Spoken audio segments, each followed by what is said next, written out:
Nginx žiniatinklio serveris yra visame pasaulyje naudojama ir labai svarbi programinė įranga.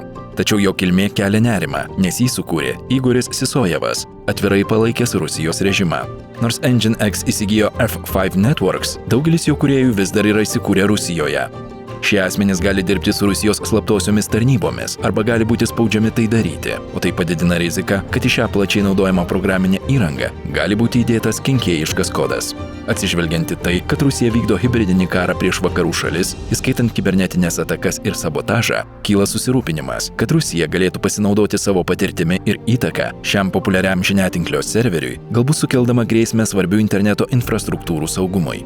Siekiant sumažinti šią riziką, demokratinės valstybės turėtų investuoti į alternatyvių atvirojo kodo žiniatinklių serverių kūrimą ir naudojimą, siekiant užtikrinti didesnį saugumą ir nepriklausomybę nuo galimų geopolitinių iššūkių.